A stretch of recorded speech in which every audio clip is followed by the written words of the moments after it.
My son texted, "We just want a peaceful Christmas with the family. Don't come." I replied, "Enjoy." They had no idea I was hiding a fortune of $8 million. dollars. I'm glad to have you here. Follow my story until the end and comment the city you're watching from so I can see how far my story has reached. I was sitting at my kitchen table drinking my morning coffee and watching the snow fall outside when my phone buzzed. A text from Tyler. My heart did that little flutter it always did when I heard from my son. Even at 65, even after all these years of disappointment, we just want a peaceful Christmas with the family. Don't come. I read it 3 times before the words actually sank in. Don't come to Christmas. The Christmas I'd been planning for months, buying gifts, preparing recipes, imagining my grandchildren's faces when they opened their presents. My hands started shaking. Not the gentle tremor that sometimes came with age, but the violent shake of someone whose world had just tilted off its axis. I set the phone down on the scratched wooden table and stared at those words until they blurred. 28 years of Christmas mornings. 28 years of getting up at 500 a.m. to start the turkey, of setting the table with my grandmother's china, of making sure everything was perfect for my family. And this is how it ends, with a text message. I picked up the phone and typed back with fingers that wouldn't quite obey me. Enjoy. 2 words. That's all I could manage without falling apart completely. The silence in my small apartment felt suffocating. I looked around at the Christmas decorations I'd put up 3 weeks ago. The small tree in the corner, decorated with ornaments my grandchildren had made over the years. The stockings hanging from my makeshift mantel, each one carefully embroidered with a family member's name. Even Tyler's wife, Melissa, had a stocking, though she'd never once thanked me for anything I'd done for their family. I remembered last Christmas, how Melissa had rolled her eyes when I brought out the photo albums, how she'd whispered something to Tyler about living in the past when I tried to share stories about his childhood, how my own grandchildren, Emily and Jason, barely looked up from their phones when I spoke to them, but I kept trying. I always kept trying. The worst part wasn't even the exclusion itself. It was the casual cruelty of it.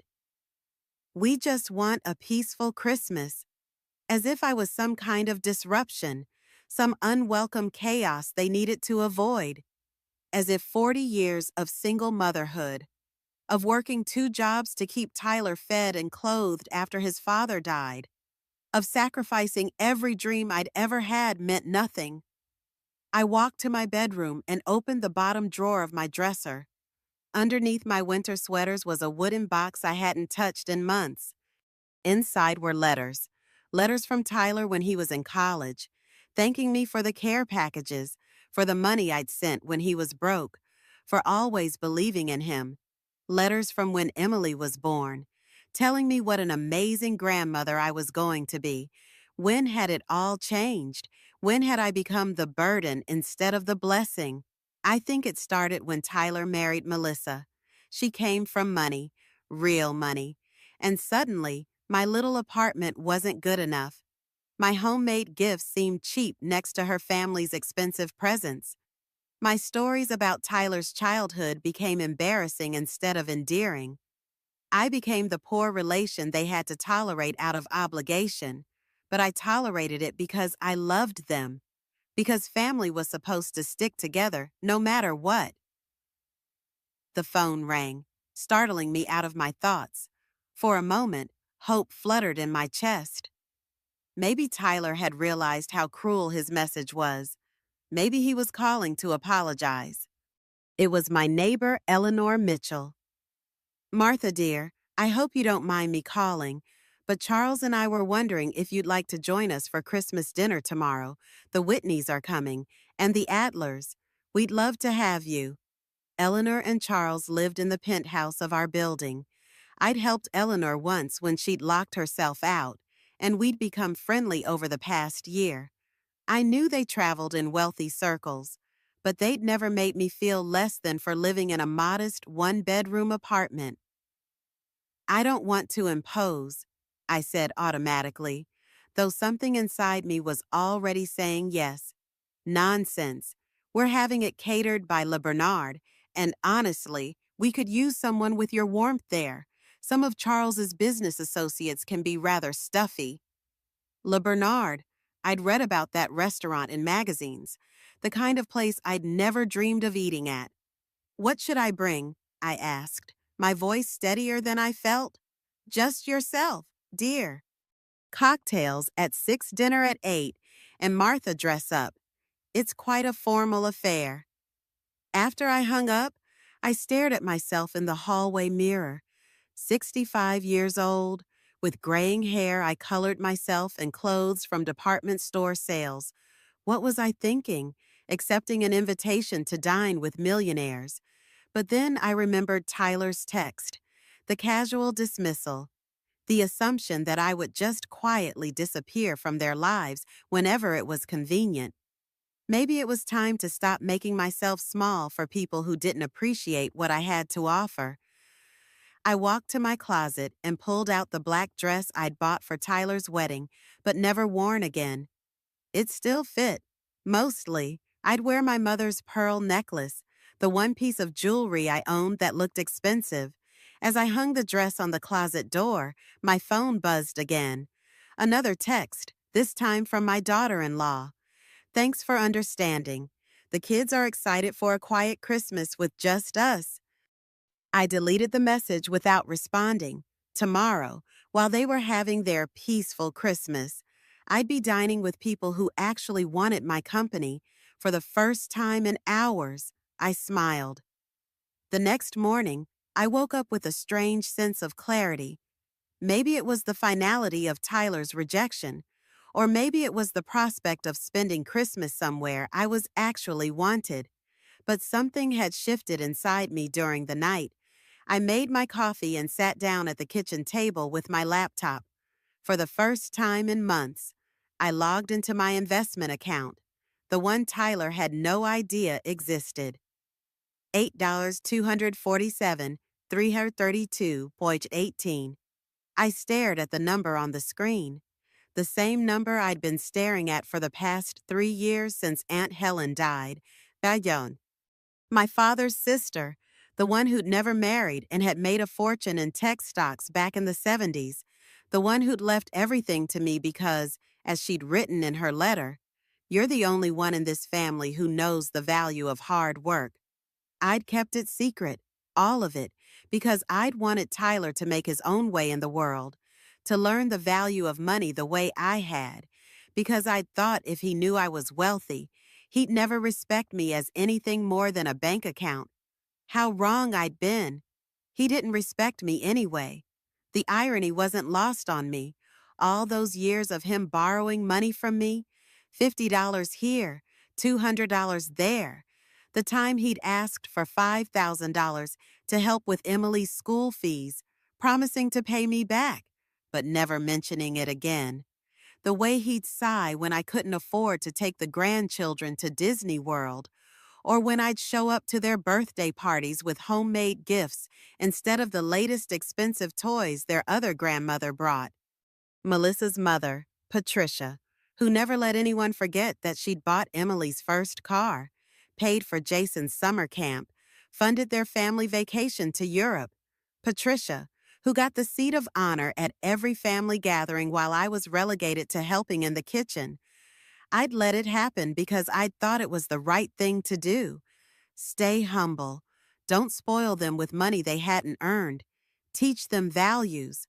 But what values had they learned that it was acceptable to treat me like a second-class citizen, that my love and sacrifice meant nothing compared to Patricia's checkbook? I closed the laptop and walked to my bedroom closet.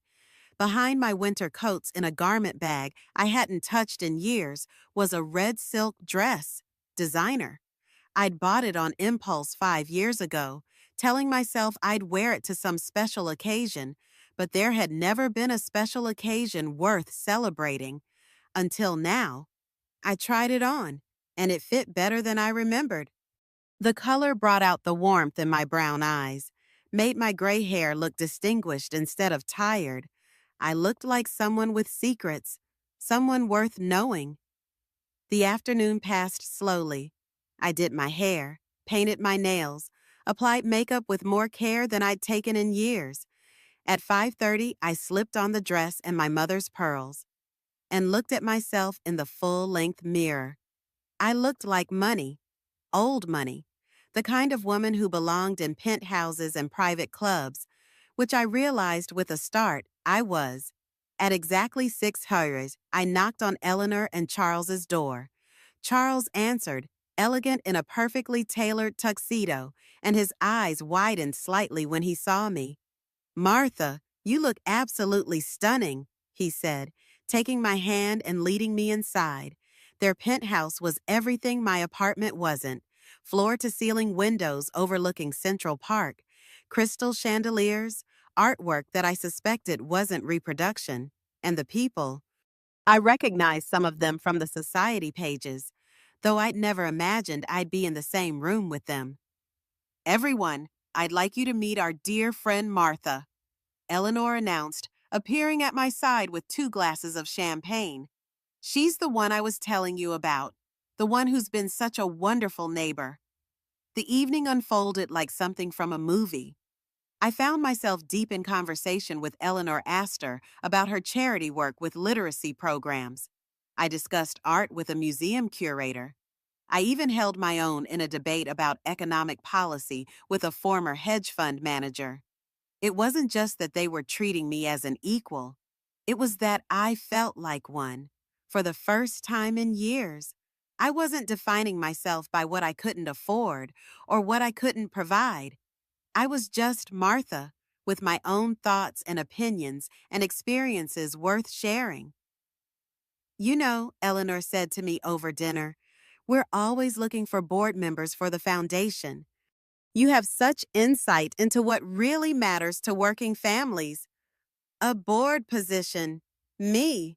I almost laughed at the absurdity of it, except that she was completely serious. "I'd be honored to consider it," I replied, and meant it. It was past midnight when I finally returned to my apartment. I kicked off my heels and poured myself a glass of wine, still buzzing from the evening. I felt alive in a way I hadn't in years. My phone had been silent all day. No Christmas texts from Tyler or the grandchildren. No calls asking me to bring dessert or help clean up. They were having their peaceful Christmas without me, and apparently they didn't miss me at all. But for the first time, I didn't miss them either. I walked to my computer and opened my investment account again. $8 million. Enough to live any life I wanted. Enough to never have to beg for scraps of affection from people who didn't value what I offered. I thought about Patricia buying her way into my grandchildren's hearts, about Melissa's dismissive comments about my little apartment and my thrift store finds, about Tyler's assumption that I'd always be there, grateful for whatever crumbs of attention he threw my way. They had no idea who I really was. They'd never bothered to find out. Maybe it was time to show them. The week after Christmas, I did something I'd never done in my 65 years of life. I bought myself a Cartier watch, not because I needed to tell time better, but because I wanted to see how it felt to walk into Tiffany & Co. and buy something beautiful just because I could. The saleswoman's entire demeanor changed when I handed her my Black American Express card. Suddenly, I wasn't just another elderly woman browsing. I was a valued customer, worthy of champagne and private consultation rooms. "This piece would be perfect for you," she said, fastening a diamond tennis bracelet around my wrist. "It's from our new collection." I bought that, too. That was just the beginning. By mid-January, I'd hired a personal shopper, a decorator, and a real estate agent. If my family wanted to treat me like I was insignificant, fine, but I was done living like I was insignificant. The apartment I bought was everything my old one wasn't. 2 bedrooms, marble countertops, A view that made people gasp when they walked in. It was in the same building as Eleanor and Charles, 3 floors up from my old place, the same building where my son had never once visited me in 5 years. Are you sure about this? Eleanor asked when she helped me pick out furniture. It's quite a change. I was sure, for the first time in decades, I was completely sure about something. The transformation wasn't just about money. Though, I hired a personal trainer who came to my new home gym 3 times a week. I started seeing a stylist who taught me how to dress for my body, how to carry myself like someone who belonged in the rooms I was now entering. I even hired a chef to come twice a week, not because I couldn't cook, but because I was tired of always being the one serving others. Within 2 months, I was unrecognizable, not just physically, though the weight training had given me a confidence in my posture I'd never had. It was deeper than that. I moved through the world differently now, like someone who had every right to take up space. Eleanor Astor had been serious about the board position. The Astor Foundation for Educational Excellence met twice a month in a conference room that overlooked the Hudson River. I found myself sitting around a mahogany table with people whose names appeared in Forbes magazine, discussing million-dollar grants like they were grocery lists. Martha brings such a valuable perspective, Eleanor told the group during my third meeting. She understands what it's really like to struggle to make choices between paying bills and investing in your children's future. They listened when I spoke, really listened, not the polite half attention I'd gotten used to from my family, but genuine interest in what I had to say. When I suggested we fund after-school programs in working-class neighborhoods, the room erupted in enthusiastic discussion. By the end of the meeting, we'd allocated $2 million to the initiative. $2 million, more money than I'd ever dreamed of having access to. And now I was helping decide how to spend it to change lives. My social calendar filled up quickly. Gallery openings, charity galas, private dinner parties in townhouses that had been in families for generations. I was photographed at a museum fundraiser standing next to a tech billionaire and his wife. The caption in the society pages read, Martha Wilson, philanthropist and foundation board member, discusses literacy initiatives with fellow donors. Philanthropist. I'd become someone worthy of a title. The strangest part was how natural it all felt. Not the money part that still amazed me every morning when I woke up in silk sheets and Egyptian cotton pajamas, but the respect, the way people sought out my opinions, the assumption that I belonged in these spaces. This was who I'd always been inside, just buried under decades of making myself small. I started traveling, first, a long weekend in Napa Valley with Eleanor and Charles, staying at a resort where the cheapest room cost more than I used to spend on groceries in 3 months. Then, a week in Paris with Eleanor, staying at a hotel where the staff remembered your coffee preference and the thread count of the sheets was higher than my old apartment's rent. Every experience felt like waking up from a long sleep. In Paris, I bought clothes that made me feel beautiful. In Napa, I learned about wine from a sommelier who treated me like someone whose palate mattered. I was discovering parts of myself I'd never known existed. The photos started appearing on social media in March. Not photos I posted, I barely understood Instagram, but photos my new friends shared. Martha at a charity auction bidding on a painting. Martha at a wine tasting laughing with the daughter of a real estate mogul. Martha at a private dinner party, seated between a prominent judge and a successful novelist. In every photo, I looked like someone who belonged, someone with substance and style and stories worth hearing, someone who mattered. I didn't think about Tyler seeing them. I was too busy living my life to worry about who might be watching from the sidelines. But he was watching. They all were. The first sign came in April. A text from Melissa, the first communication I'd had from any of them since Christmas. Mom Wilson, hope you're doing well. The kids were asking about you. I read it twice, trying to decode the sudden friendliness. Mom Wilson. She'd never called me that before. It had always been Martha at best. Nothing at all most of the time. I didn't respond immediately. I was getting ready for a benefit dinner where I was being honored for my work with the Education Foundation. The dress I'd chosen cost more than I used to spend on Christmas presents for the entire family, and it was worth every penny. I looked like someone who had never begged for a seat at anyone's table. 2 days later, another text from Melissa. Emily's spring concert is next week. She'd love to see you there. Now, that was interesting. Emily's last concert had been in December, right before Christmas. I'd asked Tyler if I could come, and he'd said it was just for immediate family. Now, suddenly, I was being invited. I showed the text to Eleanor over lunch at the Metropolitan Club. Sounds like someone has been doing some research, she said, raising an eyebrow. How long since you've heard from them Christmas Eve when they uninvited you from Christmas dinner? Eleanor's expression hardened. She'd heard this story before during one of our long conversations about family and loyalty and the difference between the two. And now they want you back. How convenient. It was convenient, suspiciously so. That evening, I was having dinner at home when my doorman called up. Mrs. Wilson, there's a delivery for you. Flowers. The arrangement was elaborate and expensive. White roses and lilies, the kind of display that cost several $100s. The card was signed by Tyler. Thinking of you, Mom, love, Tyler, Melissa, Emily, and Jake. I stared at the card for a long time.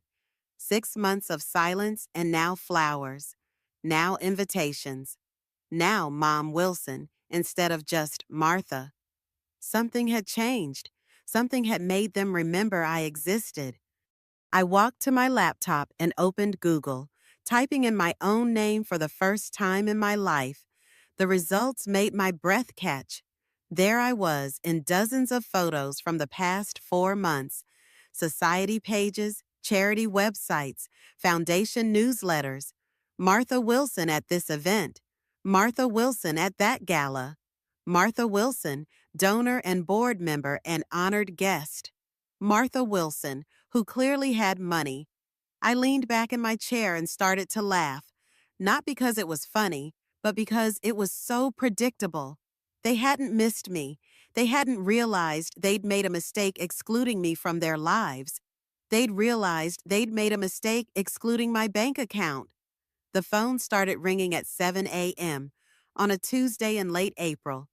I was in my home gym halfway through my session with Marcus, my trainer, when the first call came through. I glanced at the screen and saw Tyler's name. I let it go to voicemail. Mrs. Wilson, you want to take a break? Marcus asked, noticing my distraction. No, let's keep going. Whoever it is can wait. But the calls didn't stop.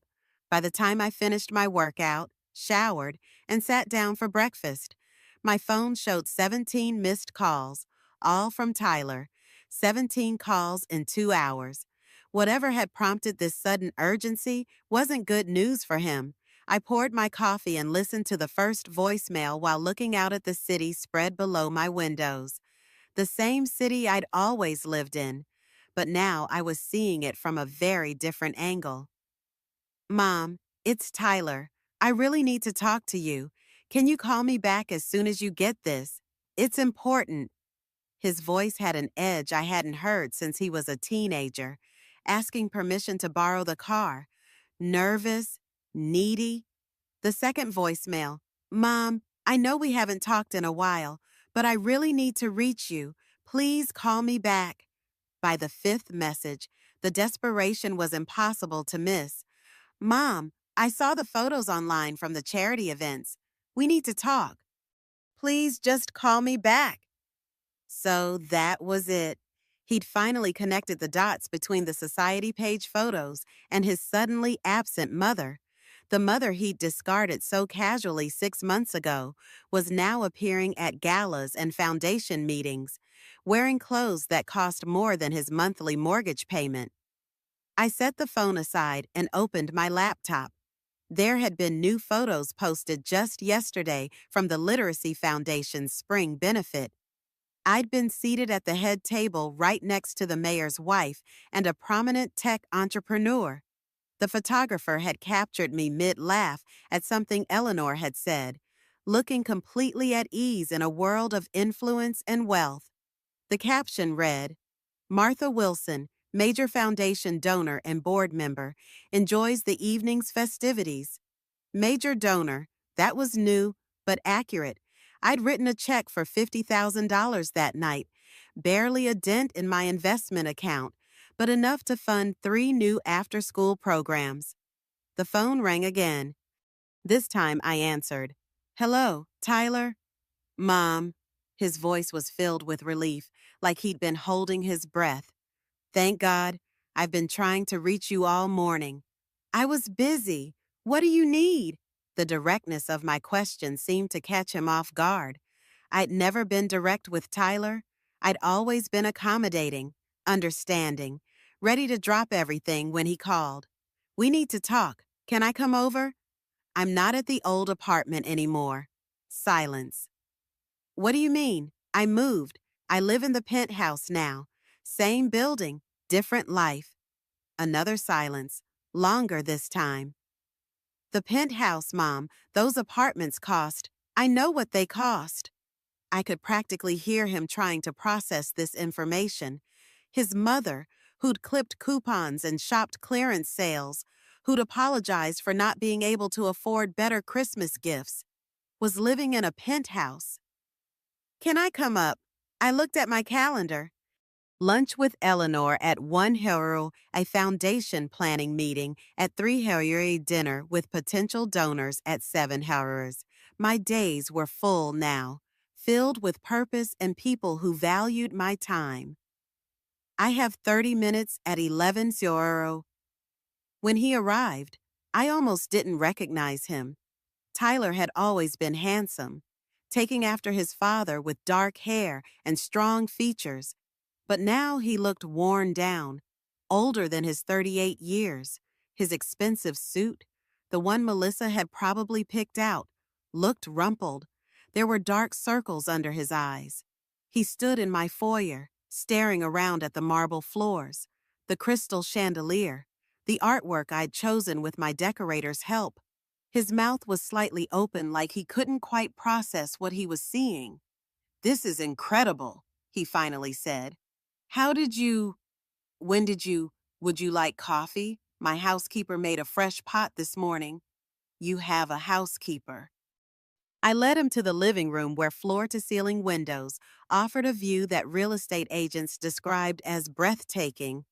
He sank into one of my new leather chairs, still looking around like he'd stepped into someone else's life, which, in a way, he had. Mom, I don't understand.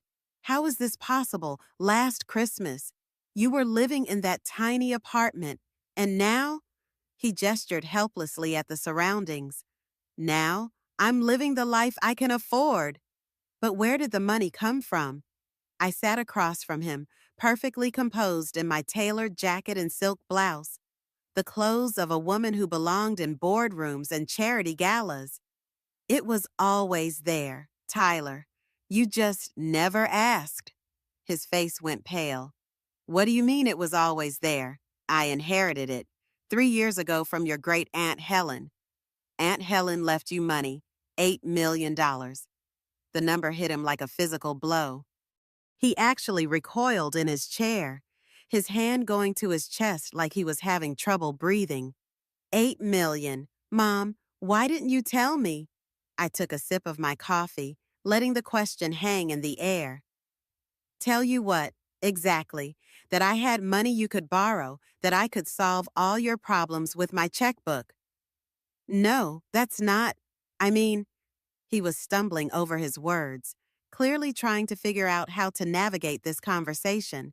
The power dynamic had shifted so dramatically that he didn't know how to relate to me anymore. You mean like Patricia does for you and Melissa? His face flushed red. That's different. How is it different? She wants to help. She offers. And I didn't want to help. I didn't mean that. But he had meant it, and we both knew it. He'd meant that Patricia's money came with respect and gratitude, while mine would have come with expectation and obligation. He'd meant that Patricia was someone worth impressing, while I was someone to be managed. The phone on my side table chimed with a text. Eleanor confirming our lunch plans. In 2 hours, I'd be sitting in the dining room of one of the city's most exclusive clubs, discussing art acquisitions and vacation plans with women whose opinions actually matter to the people around them. I need to wrap this up, I said, glancing at my watch. I have appointments. Mom, wait, I came here because Melissa and I are having problems. There it was, the real reason for the desperate phone calls, the sudden interest in reconnecting, not guilt over how they'd treated me, not genuine affection or regret, problems that required solutions, solutions that required money. I'm sorry to hear that, I said, and meant it, but I didn't offer to fix it. He looked at me like I'd spoken in a foreign language. The divorce lawyer wants a $50,000 retainer. My business is struggling. The kids' school fees are due next month. I nodded sympathetically, but said nothing. Mom, I know I haven't been the best son lately. I know Christmas was. I know we made mistakes, but I'm asking for your help. I'm family. Family. The word he'd used to exclude me was now the word he was using to claim me. You are family. I agreed. You're also the person who told me not to come to Christmas because you wanted peace. You're the person who never once asked how I was doing in the 6 months since then. You're the person who only called when you found out I had something you needed. His face crumpled. For a moment, he looked like the little boy who used to crawl into my bed during thunderstorms. I'm sorry. I'm so sorry. Mom, I was wrong. We were wrong. Melissa was. She influenced me, and I let her. Melissa influenced you to treat your mother like an inconvenience. She thought. She said you were trying to control us, to make us feel guilty for not, and for not needing you anymore. The honesty of it was brutal. Not needing me anymore. As if I'd only ever been valuable for what I could provide. And once they'd outgrown that need, I'd become disposable. And now you need me again. He nodded miserably. I know how it looks. I know I don't deserve your help after how I treated you. But I'm desperate. Mom, I don't know what else to do. I stood up, smoothing my skirt. I'll think about it. You'll think about it. I'll consider whether helping you is something I want to do, whether it's good for me, whether it aligns with my values, whether it's how I want to spend my money. He stared at me like I was a stranger, which I supposed I was. I'll be in touch, I said, walking him to the door. After he left, I stood at my window looking down at the street below. Somewhere down there, Tyler was probably sitting in his car, trying to process what had just happened, trying to understand how his reliable, accommodating mother had become someone who said, I'll think about it, instead of course, honey, whatever you need. The truth was, I had already decided. I just wasn't ready to tell him what that decision was. I let Tyler wait 2 weeks before I called him back. 2 weeks during which my phone rang constantly. Not just from him, but from Melissa, too. Then Emily, my 17-year-old granddaughter, calling with tears in her voice about how Daddy was so stressed and Mommy was crying all the time. They were pulling out all the stops, using every emotional weapon they'd never bothered to use when they actually wanted my company. When I finally invited Tyler over again, I made sure the timing sent a message. Saturday afternoon, right after I'd returned from a weekend in the Hamptons with Eleanor and her husband. I was still wearing the linen dress I'd bought for their yacht party, still had salt air in my hair, and the satisfied glow of someone who'd spent 2 days being treated like she mattered. Tyler arrived looking worse than before. The expensive suit had been replaced by jeans and a wrinkled shirt. His hair needed cutting, and there was a desperation in his eyes that made him look younger and older at the same time. "Thank you for seeing me," he said as I led him to the living room. "I know you're busy." I was busy. Busier than I'd ever been in my life and loving every minute of it, but I didn't tell him that. "Sit down, Tyler. We need to have a conversation." He perched on the edge of the sofa like he was afraid to get comfortable. I took the chair across from him, the same one I'd sat in 2 weeks ago when he'd first learned about my money. "Before we talk about what you need," I said, "I want you to understand something about what I've learned these past few months." He nodded eagerly, like a student hoping to pass a test he hadn't studied for. "I've learned that I spent 40 years of my life making myself smaller so that other people could feel bigger. I worked jobs I hated so you could have opportunities. I lived in apartments I'd outgrown so you could have college funds. I wore clothes that made me invisible so you could shine. Mom, I never asked you to." "No, you didn't ask. You just expected. And I gave because that's what I thought love was. Sacrifice without recognition. Service without appreciation." His face was pale, but he didn't interrupt again. "Do you know what I've discovered since Christmas? I've discovered that when people see you as valuable, they treat you as valuable. When they know your time costs something, they don't waste it. When they understand that your attention is a gift, they're grateful to receive it." I leaned forward, making sure he was really listening. For the first time in my adult life, I'm surrounded by people who want my opinions, who value my experience, who include me because they enjoy my company, not because they have to, not because I'm paying for the privilege, because they choose to. Tyler's hands were clenched in his lap. "I chose you too. Mom, you're my mother." "No, Tyler, you inherited me. There's a difference." The words hung in the air between us like a challenge. I watched him process them, saw the moment when he realized I wasn't wrong. "I want to help you," I continued, "but not the way I used to help you. Not by fixing your problems and then pretending it never happened. Not by enabling you to keep making the same mistakes because you know I'll always be there to clean up the mess." "What do you mean?" I reached into my purse and pulled out a folder I'd prepared. Inside were financial documents, legal papers, bank statements, the evidence of a life he'd never bothered to understand. "This is what I mean. For the past 20 years, you've borrowed money from me. Small amounts usually, $50 here, 200 there, sometimes larger amounts like the 5,000 for Emily's school fees. Do you know how much it adds up to?" He shook his head. $47,000. Over 20 years. You've taken $47,000 from me and never paid back a cent. His mouth opened, but no words came out. "I kept track of every loan, every request, every promise to pay me back, because I thought someday you'd want to know. Someday you'd ask about it, maybe even try to make it right." I spread the papers out on the coffee table between us. Years of careful record keeping, documentation of a one-sided financial relationship. "But you never asked, because in your mind it wasn't really borrowing. It was just taking what you needed from someone who didn't matter enough to say no."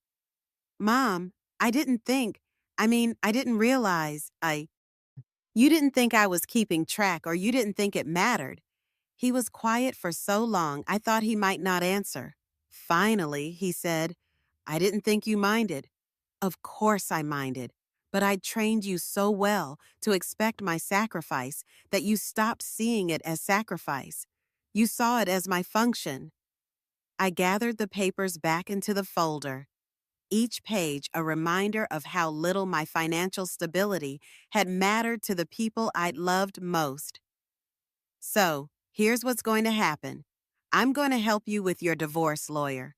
I'm going to pay the $50,000 you need. Relief flooded his face. Mom, thank you. I promise I'll pay you back this time. I swear. No, you won't pay me back because this isn't a loan. He looked confused. This is severance pay. I'm buying myself out of the obligation to fix your problems. $50,000, and then we're even. No more emergency calls.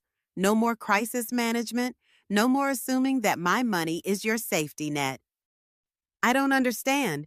I'm retiring from being your financial backup plan. After this payment, you handle your own problems like the grown man you are. The relief on his face was quickly replaced by panic. But what if something happens? What if the kids need something? Or Melissa? Melissa has her mother for that. Patricia's been your family's ATM for years. I'm sure she'll continue. That's different. Patricia doesn't give us money out of guilt or obligation. Exactly. She gives it because she wants to, because you've made her feel valued and appreciated, because you've never taken her generosity for granted. The comparison hung between us like an accusation. He treated Patricia's mother-in-law money like a gift, and my mother money like an entitlement. But you're my mother. Yes, and you're 38 years old. Old enough to understand that being someone's child doesn't give you unlimited access to their resources. I could see him struggling to process this new reality. The mother who'd always said yes was learning to say no. The woman who'd never set boundaries was suddenly defining them in very clear terms. There's something else, I said. About Christmas. His face went carefully neutral. What about Christmas? You told me not to come because you wanted a peaceful Christmas with family, but I was family too. Tyler, I was family until it was inconvenient for you. We made a mistake. I know that now. You made a choice. You chose Melissa's comfort over my feelings. You chose your kids' preferences over your mother's inclusion. You chose peace over loyalty. I'm sorry. I know you are, but sorry doesn't undo the 6 months I spent wondering what I'd done wrong.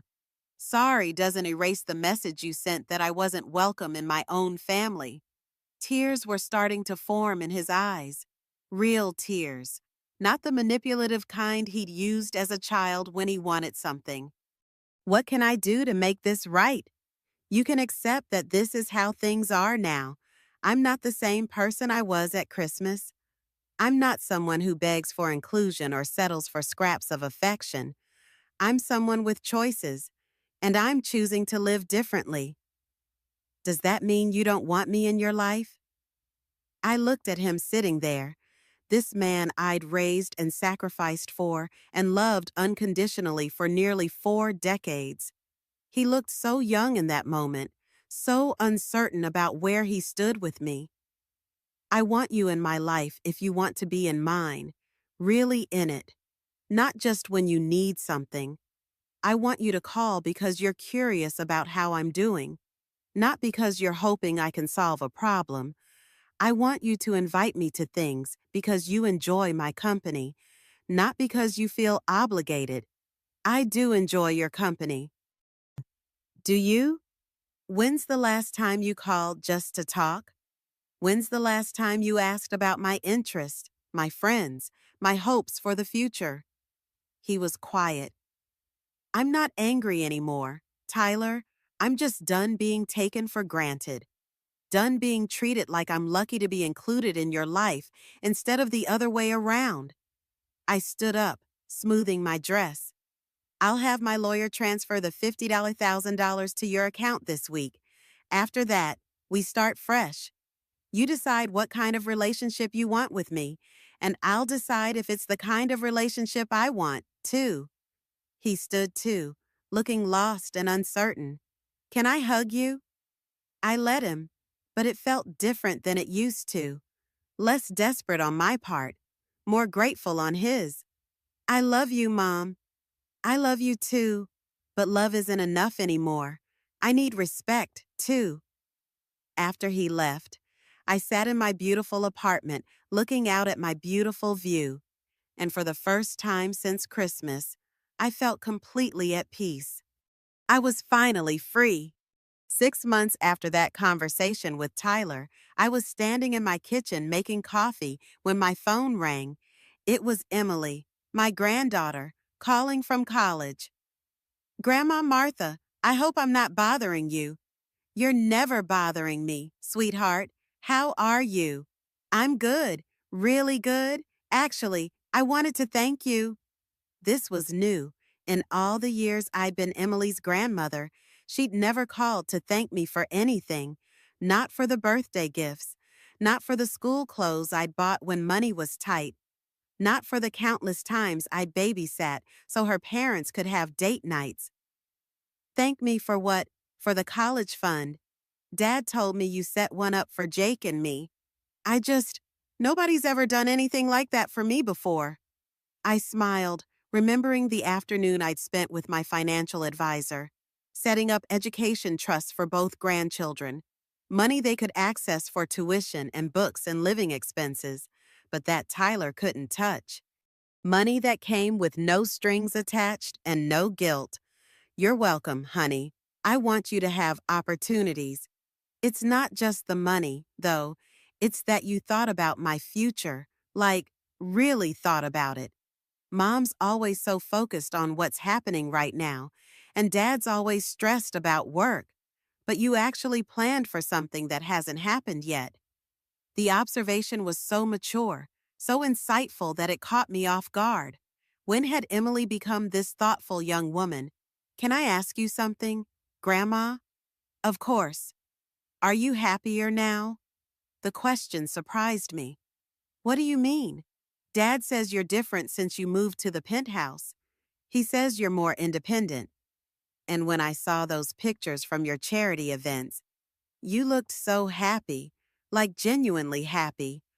I don't remember seeing you look like that before. I thought about how to answer. Emily was 19 now. Old enough for honesty? I am happier. I'm living the life I want, instead of the life other people expected me to live. Is that why you don't come to family dinners anymore? There it was, the question I'd been waiting for someone to ask. I don't come because I'm not invited the right way anymore. What do you mean? I poured my coffee and sat down, settling in for what felt like an important conversation. For years, I was invited to family events as the help. Come early to cook, stay late to clean, bring something homemade because your other grandmother was bringing something expensive. I was included, but not really welcome. Emily was quiet, and I could picture her processing this information. But that changed. I changed. I decided I'd rather spend my holidays with people who actually want me there than with people who tolerate me there. Do you think, do you think we tolerated you? The vulnerability in her voice broke my heart a little. Not you, sweetheart. You were a child. You didn't have a choice about how adults treated each other. But now I do have a choice. I'm calling because I want to see you. Not because Mom told me to. Not because it's a holiday. Because I miss you. That night, Emily came to my apartment for dinner. Not a family dinner with all the complicated dynamics and old resentments. Just the two of us getting to know each other as adults. She told me about her classes, her friends, her plans for after graduation. I told her about the foundation work, about my travels, about the art classes I'd started taking. We talked for hours, the way I'd always hoped we would, but never had when every interaction was filtered through her parents' expectations. Grandma, can I say something that might sound weird? Sure. I think you're cooler now than you've ever been. I laughed. Cooler. You have this confidence like you know who you are, and you're not apologizing for it. When I was little, You always seemed like you were trying to make everyone else happy. Now you seem like you're trying to make yourself happy. Is that bad? Are you kidding? It's amazing. I want to be like that when I'm your age. When Emily left that night, she hugged me tighter than she had since she was small. Can we do this again, just us? Anytime you want. 2 weeks later, Jake called, my younger grandson, now 16 and apparently capable of more insight than I'd given him credit for. Grandma Martha Dad says you might not come to Christmas again this year. That's right. Can I ask why?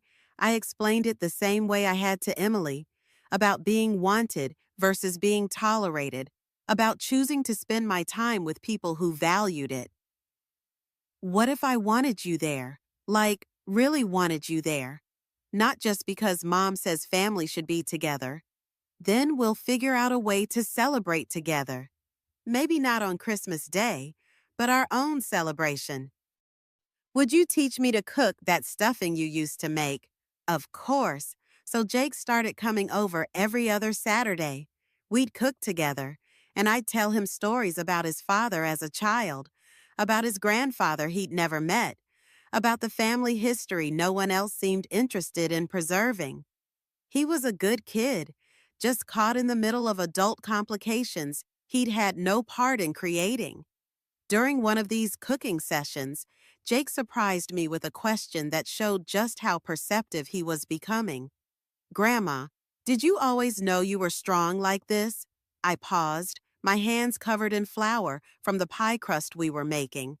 What do you mean, strong? Like standing up for yourself, not letting people push you around anymore. Dad says you've changed, but I don't think that's right. I think maybe you were always like this inside, but you just didn't show it. Out of the mouths of babes. I looked at this boy, not quite a man, but no longer a child, and marveled at his insight. You're right, Jake. I think I was always strong. I had to be, raising your dad alone after your grandfather died. But somewhere along the way, I started to believe that being strong meant putting everyone else first, that love meant sacrifice. I forgot that it's okay to save some of that strength for myself. He nodded, as if this made perfect sense to him. That's why I like coming here, he said, returning to the dough.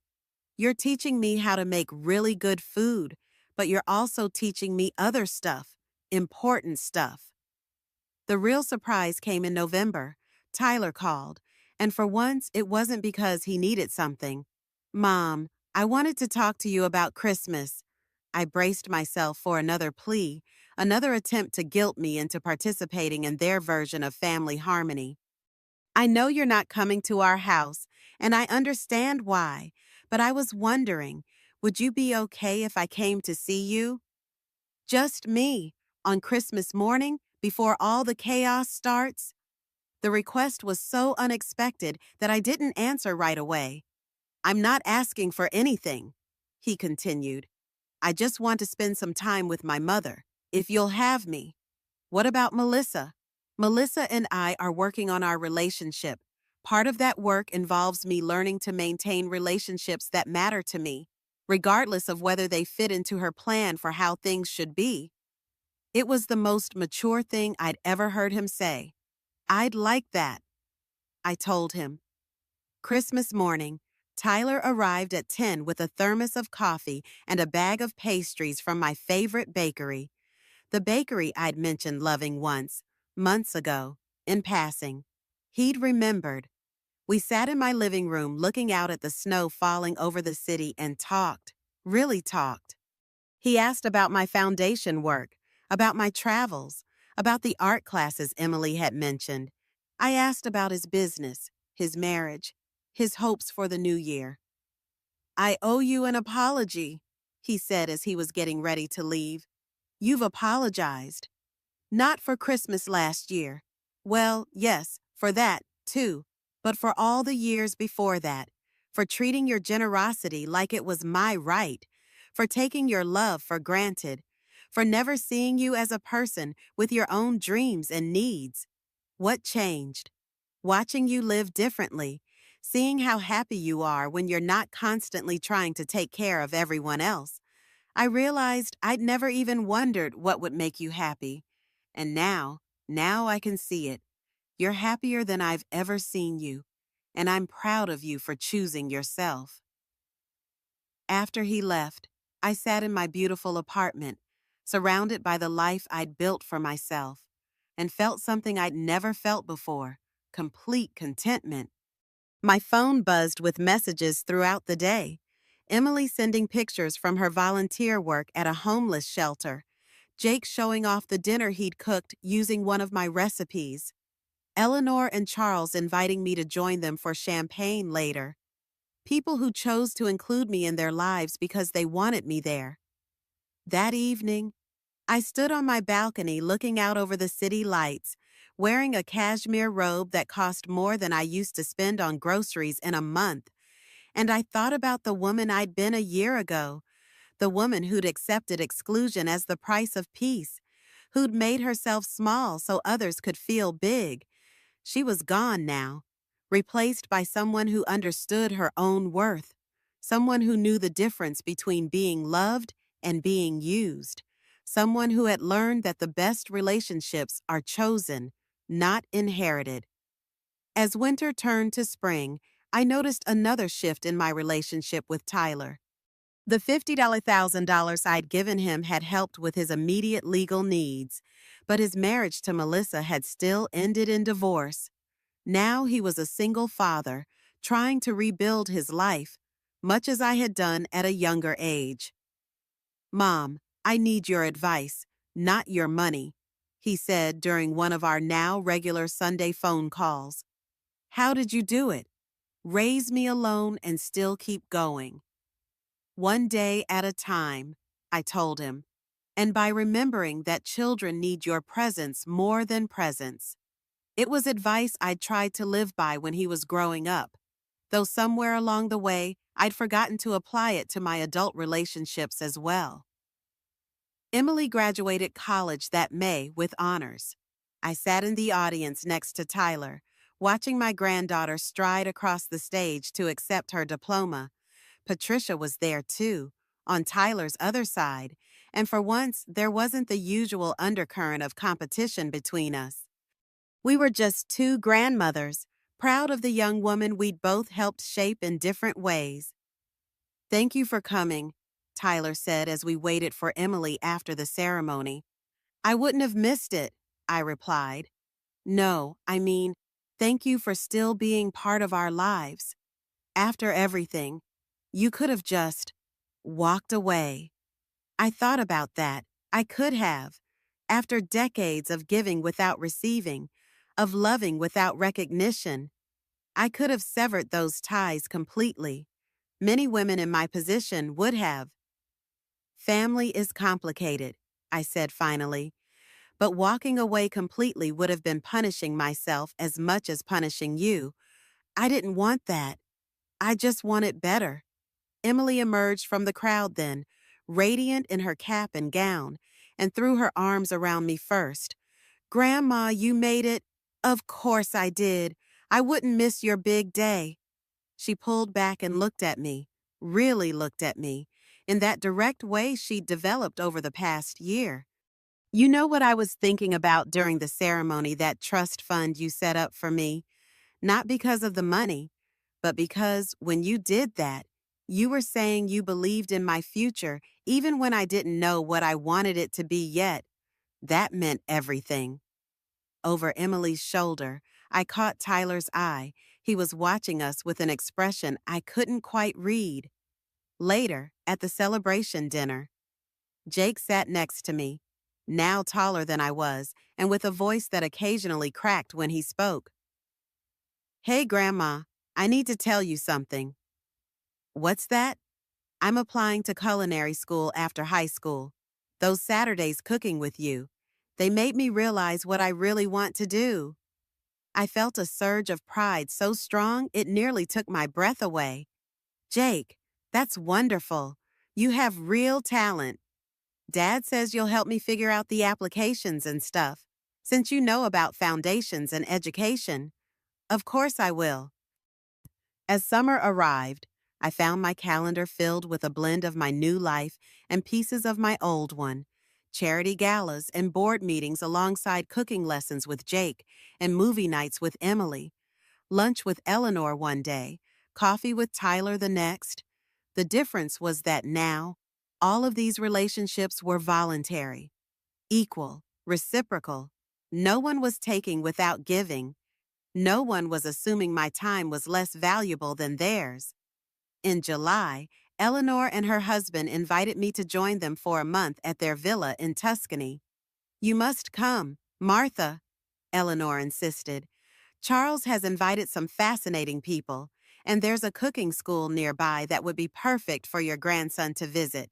Bring him along for a week if you'd like. Jake was ecstatic when I extended the invitation. Tyler was surprised. You take him to Italy. Why not? He's interested in cooking. Tuscany is the perfect place to explore that, and I have the means to make it happen. That's incredibly generous, Mom. It's not generosity, Tyler. It's investment in Jake, in his future, in our relationship.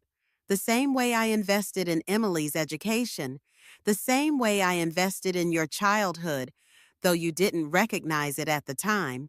He nodded, understanding dawning in his eyes. The difference is that now I get to choose my investments based on what brings me joy, not out of obligation or fear. Joy looks good on you, Mom. It was a small comment, but it meant everything coming from him. Tuscany was a dream. Jake and I spent mornings at the local markets, afternoons in cooking classes, and evenings dining under the stars with Eleanor and Charles and their circle of friends. Jake soaked up every experience like a sponge, his enthusiasm reminding me of the joys of seeing the world through younger eyes. This is the best thing that's ever happened to me, he declared one evening as we sat on the terrace, the Tuscan hills stretching out before us. Better than that gaming console you got for Christmas last year, I teased.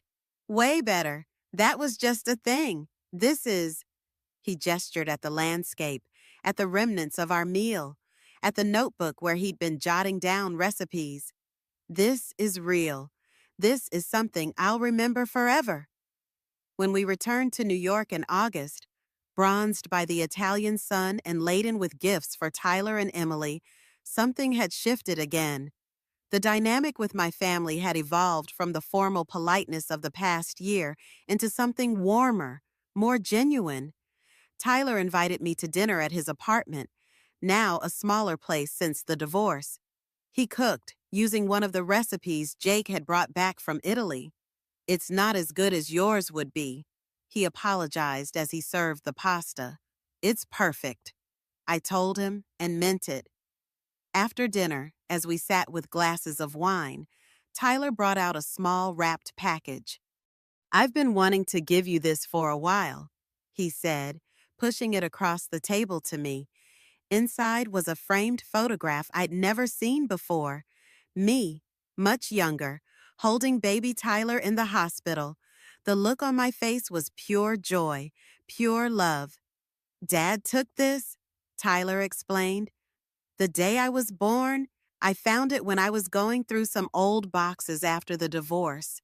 I thought you should have it. I traced a finger over the glass, over the face of the woman I'd been. So young, so hopeful, so unaware of the challenges ahead. Thank you, I said, my voice thick with emotion. Mom, I want you to know something. I'm trying to be a better parent because of you. Not despite you, because of you.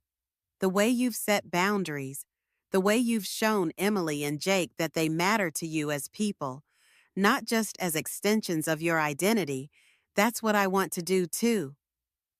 My phone rang. Eleanor calling from her vacation home in Aspen. Martha, darling, I hope you had a wonderful time in Tuscany. I wanted to let you know that the foundation board voted yesterday. We'd like you to chair the education committee next year. Chair the committee. Me leading meetings, making decisions that would affect thousands of children's futures. I'd be honored.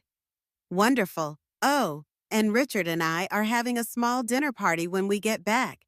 Just 8 or 10 people. Very intimate. You simply must come.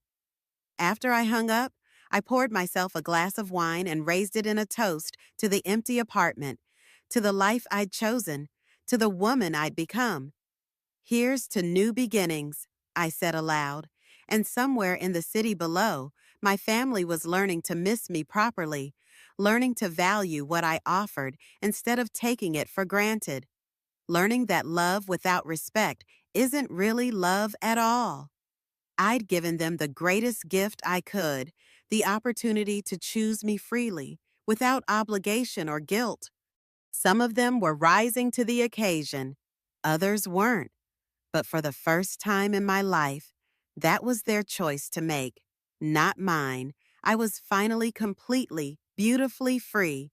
Now, I'm curious about you who listened to my story. What would you do if you were in my place? Have you ever been through something similar? Comment below. And meanwhile, I'm leaving on the final screen 2 other stories that are channel favorites, and they will definitely surprise you. Thank you for watching until here. Aizwom.